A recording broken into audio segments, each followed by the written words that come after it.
120 secondes. L'invité de la rédaction. Le conseiller d'État valaisan en charge de la formation, Oscar Freisinger, l'a annoncé mardi. Les mesures d'économie que son département va devoir appliquer entraîneront une diminution du nombre d'enseignants alors que le nombre d'élèves va lui augmenter. La FMEP, la Fédération des magistrats, des enseignants et du personnel de l'État du Valais, a annoncé qu'elle avait lancé un référendum contre ces mesures d'économie.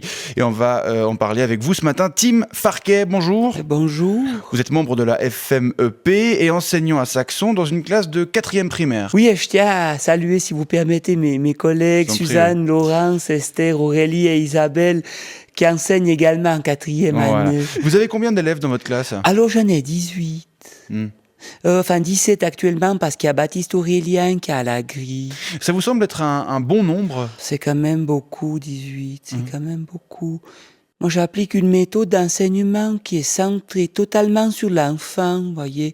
J'écoute leurs demandes, je construis mon cours en fonction de leurs souhaits, je tiens compte de leur avis pour les évaluations, je prépare mon programme en fonction de leur goût, vous voyez. Ça doit pas être une méthode qui a un monstre succès en Valais, non ? Non, c'est vrai, non. D'ailleurs, je me fais régulièrement sermonner par ma direction. J'imagine. Oui, alors, de temps en temps, j'applique quand même les méthodes traditionnelles valaisannes d'éducation pour les calmer un petit peu. Ça veut dire, quand il y en a de ceux qui rigolent un peu trop fort, je leur flanque un coup de fautoir sous la gueule ou bien je les pince.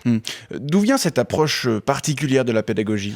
Alors, c'est parce que j'ai grandi dans une communauté, quand j'étais petit, une communauté à Chandolin. Il y avait 5 familles et une ribambelle de gosses. On était 22. Ouais.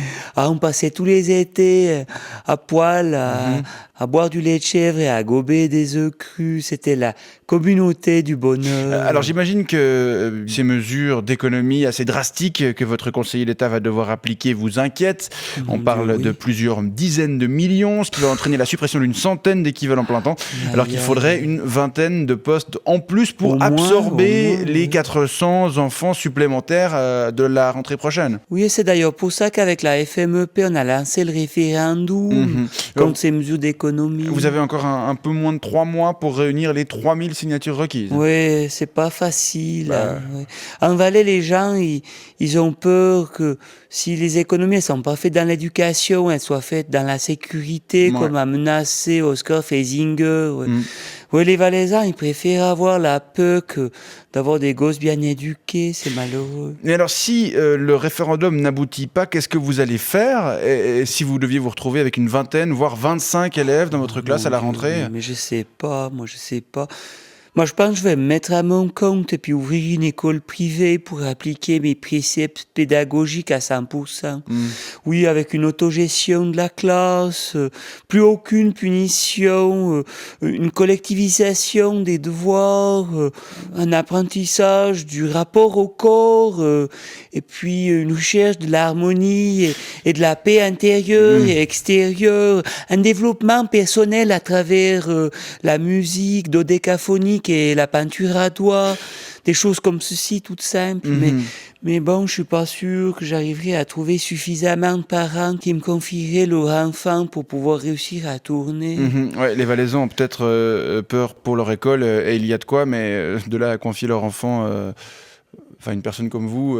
Mais pourtant, je veux que le bien des enfants, moi. C'est peut-être un point commun, le seul que vous avez avec Oscar Freisinger, Tim Farquet. Je rappelle que vous êtes membre de la FMEP et enseignant à Saxon. Je vous remercie pour ces explications. Il y a aussi les cheveux. Et je vous souhaite une bonne journée. S'il les lave pas, il finit comme moi, Oscar. 120 secondes avec la mobilière Assurance et Prévoyance, lamobilière.ch.